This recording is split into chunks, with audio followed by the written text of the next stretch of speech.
അസ്സലാമു അലൈക്കും. പ്രിയപ്പെട്ടവരെ, നമ്മുടെ പരീക്ഷ ഇനി വെറും 24 ദിവസം കൂടെ ഉള്ള പരീക്ഷയ്ക്ക് 24ാമത്തെ ദിവസം മദ്രസ പരീക്ഷയാണ്.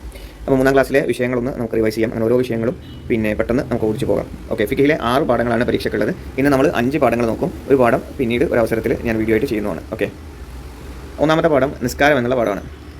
ഓക്കെ, നിസ്കാരത്തിൻ്റെ ഏറ്റവും പ്രധാനപ്പെട്ട നിസ്കാരവുമായി ബന്ധപ്പെട്ട ഒരു ഹദീസാണ് അസ്സലാത്തു ഇമാദുദ്ദീൻ, നിസ്കാരം ദീനിൻ്റെ തൂണാണ് എന്നത്.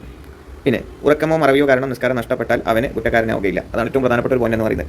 നിസ്കാരം കളാക്കിയാൽ കുറ്റം കിട്ടും. എന്നാൽ കാരണങ്ങൾ ഉറക്കം, മറവി പോലെയുള്ള കാരണങ്ങൾ കൊണ്ട്, ബോധക്ഷയം പോലെയുള്ള കാരണം കൊണ്ട് നിസ്കാരം നഷ്ടപ്പെട്ടാൽ അവൻ കുറ്റക്കാരനാവില്ല.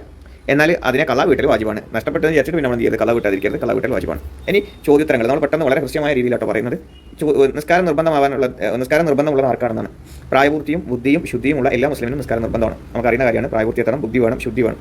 ഓക്കെ, പിന്നെ രക്ഷിതാക്കളുടെ കടമ എന്താണെന്നാണ്. 7 വയസ്സായാൽ കുട്ടികളോട് എല്ലാ നിബന്ധനകളും പാലിച്ചുകൊണ്ട് നിസ്കരിക്കാൻ കൽപ്പിക്കണം. പിന്നെ അതേപോലെ നിസ്കരിക്കാൻ കൽപ്പിക്കും. പിന്നെ 10 വയസ്സായാലും നിസ്കരിക്കാത്തതിൻ്റെ പേരിൽ എന്ത് ചെയ്യണം? കുട്ടികളെ നമ്മൾ എന്താണോ ആ കുട്ടിയെ നിസ്കരിപ്പിക്കുന്ന ഘടകം അത് നമ്മൾ ചെയ്യും വേണം. ഓക്കെ, പിന്നെ നെക്സ്റ്റ് പോയിന്റ് പൂർത്തിയാക്കുക എന്നുള്ളതാണ്. ഇസ്ലാം കാര്യങ്ങളിൽ നിസ്കാരം എന്നത് രണ്ടാമത്തതാണ്. നിസ്കാരം ദീനിൻ്റെ തൂണാണ്. സ്വലാത്തു ഇമാദുദ്ദീൻ നമ്മൾ നേരത്തെ പറഞ്ഞു. പിന്നെ ശാരീരിക ആരാധനകളിൽ ഏറ്റവും ശ്രേഷ്ഠമായതാണ് നിസ്കാരം എന്ന് പറയുന്നത്. പിന്നെ ശരി അടയാളപ്പെടുത്തുക എന്നുള്ളതാണ്. നിസ്കരിക്കേണ്ട സമയം ആദ്യ സമയത്താണ്. നിസ്കാരം പിന്തിക്കാൻ പറ്റാത്ത കാരണം ഒന്ന്, നമ്മൾ ഉറക്കമുണ്ട്, കളിയുണ്ട്, മറവിയുണ്ട്. ഒരാൾ ഉറങ്ങിപ്പോയി അല്ലെങ്കിൽ ഒരാളോട് മറന്നുപോയി, പ്രശ്നമില്ല, അയാൾ കലാ കിട്ടിയാൽ മതി. എന്നാൽ നമ്മൾ ഗ്രൗണ്ടിലാണെങ്കിൽ ബോധമുള്ള ഓർമ്മയുള്ള സമയത്താണെങ്കിൽ അത് നിസ്കരിക്കൽ നിർബന്ധമാണ്. ഇനി രണ്ടാമത്തെ പാഠം നിസ്കാരത്തിൻ്റെ ഷർത്തുകളാണ്. നിസ്കാരത്തിൻ്റെ ഷർത്ത് എന്നാൽ എന്തെന്നാണ്. നിസ്കാരത്തിൽ പെട്ടതും എന്നാൽ അത് കൂടാതെ നിസ്കാരം ശരിയാവാത്തതുമായ കാര്യങ്ങൾക്കാണ് ഷർത്തുകൾ എന്ന് പറയാം. നിസ്കാരത്തിൽ പെട്ട കാര്യമാണ്, അത് കൂടാതെ നിസ്കാരം ശരിയാവില്ല. അതിനാണ് നിസ്കാരത്തിൻ്റെ ഷർത്തുകൾ എന്ന് പറയാം. നിസ്കാരത്തിൻ്റെ ഷർത്തുകൾ എത്ര എന്നുള്ള ചോദ്യം 5 എണ്ണമാണ്. ആ 5 എണ്ണം നമുക്ക് പെട്ടെന്ന് പറയാം. ചെറുതും വലുതുമായ അശുദ്ധികളിൽ നിന്ന് ശുദ്ധിയാവുക. ചെറിയ ശുദ്ധി എന്ന് പറഞ്ഞാൽ ഉള്ളെടുത്താൽ ശരിയാവും. വലിയ ശുദ്ധി എന്ന് പറഞ്ഞാൽ കുളിക്കണം. നജസിൽ നിന്ന് ശുദ്ധിയാവുക. നജസിനെ കുറിച്ചിട്ട് നമ്മൾ പറഞ്ഞിട്ടുണ്ട്. ഔറത്ത് മറക്കുക. ഔറത്ത് എന്ന് പറഞ്ഞാൽ പുരുഷൻ്റെ ഔറത്തും സ്ത്രീൻ്റെ ഔറത്തുണ്ട്, അത് പ്രത്യേകം നോക്കണം. ഓക്കെ, പുരുഷൻ്റെ ഔറത്ത് എന്ന് പറഞ്ഞാൽ മുട്ടുപൊക്കിൻ്റെ ഇടയിലാണ്, സ്ത്രീയുടെ മുഖം മുൻകൈയില്ലാത്താണ്. പിന്നെ സമയമായെന്ന് അറിയുക. സമയമായെന്ന് അറിയാന്ന് പറഞ്ഞാൽ നമ്മുടെ നാട്ടിൽ ബാങ്ക് കൊടുത്തിട്ട് അറിയാം. പല രീതിയിലും സമയമായെന്ന് അറിയാറുണ്ട്. സമയമായെന്ന് അറിഞ്ഞാൽ മാത്രമേ നിസ്കരിക്കാൻ പറ്റുള്ളൂ. കിബിലക്ക് മുന്നിടുക. ഓക്കെ, അപ്പോൾ ഇത്രയുള്ള ഈ പാഠം ഒരുപാടുണ്ട്. പാഠത്തിൽ ഒരുപാട് ആയത്തുകളും ഹദീസുകളൊക്കെ പറയുന്നുണ്ട്. പക്ഷേ നമ്മളിതിൻ്റെ എക്സസൈസ് പാർട്ട് മാത്രമാണ് നോക്കുന്നത്. കാരണം പരീക്ഷയാണ്, പെട്ടെന്ന് ഉള്ള കുടിച്ച പോലെയാണ്. ഡീറ്റെയിൽ ആയിട്ട് പാഠങ്ങൾ ഒക്കെ അവൈലബിൾ ആണ്, നിങ്ങൾ നോക്കട്ടോ. അടുത്ത് ശുദ്ധിയാവൽ എന്നുള്ള പാഠമാണ്. ഓക്കെ, ചെറിയ അശുദ്ധിയിൽ നിന്ന് ശുദ്ധിയാവാൻ വുളു ചെയ്താൽ മതി. നേരത്തെ പറഞ്ഞു. വലിയ അശുദ്ധിയിൽ നിന്ന് ശുദ്ധിയാവാൻ കുളിക്കണം. നിസ്കരിക്കുന്നതിന് മുൻപ് നമ്മുടെ ശരീരം, നമ്മൾ ധരിച്ച വസ്ത്രം, നമ്മൾ നിസ്കരിക്കുന്ന സ്ഥലം എന്നിവ നിർബന്ധമായിട്ടും ശുദ്ധിയാവണം. എന്നാലേ നിസ്കാരം ശരിയാവും. നജസുകളുടെ 3 കാര്യങ്ങൾ പോകേണ്ടതുണ്ട്. 1 നിറം, 2 മണം, 3 രുചി. നജസിൻ്റെ നിറം പോകണം, നജസിൻ്റെ മണം പോകണം, നജസിൻ്റെ രുചി പോകണം. എന്നാലേ എന്ത് ചെയ്യും? നജസിൽ നിന്ന് ശുദ്ധിയാവും. ഇനി നമുക്ക് ചർച്ച ചെയ്യാമെന്നുള്ളതാണ്. നായ നമ്മെ സ്പർശിക്കുന്നത് ശ്രദ്ധിക്കണം. കാരണം എന്തെന്നാണ്? നായ എന്താ? നജസിൽപ്പെട്ട മുഗലലായ നജസിൽപ്പെട്ട ജീവിയാണ് നായ.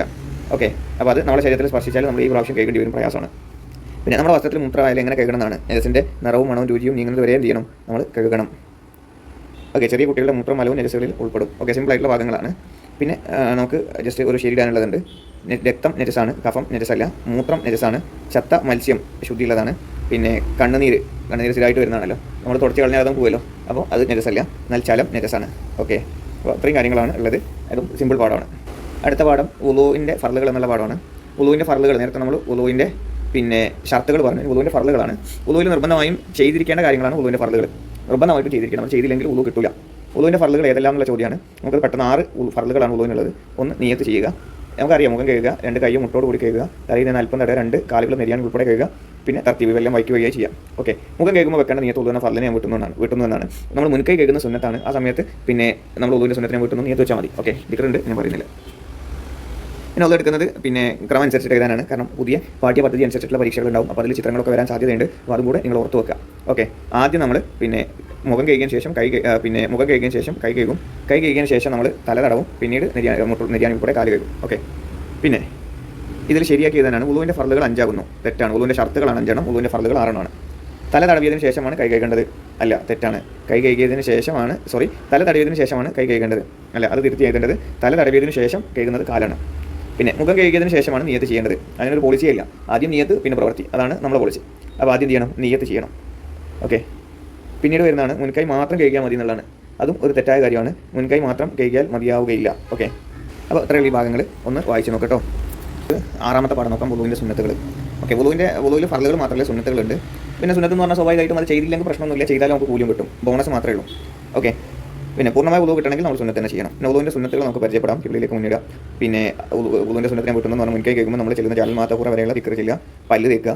അതേപോലെ കുറേ ദിക്കറുകളുണ്ട്. പിന്നെ വായിൽ വെള്ളം കൊപ്പിളിക്കുക, അതേപോലെ നീയത്ത് ഉച്ചരിക്കുക, നീയത്ത് മനസ്സിൽ കരുതുന്നതിന് പകരം ഉച്ചരിക്കുക.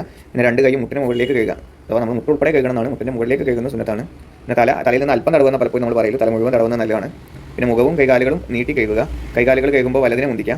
അതേപോലെ പിന്നെന്താണ് മുകളിൽ പിന്നെ അതെല്ലാം 3 പ്രാവശ്യം കഴുകുക എന്നുള്ളതാണ്.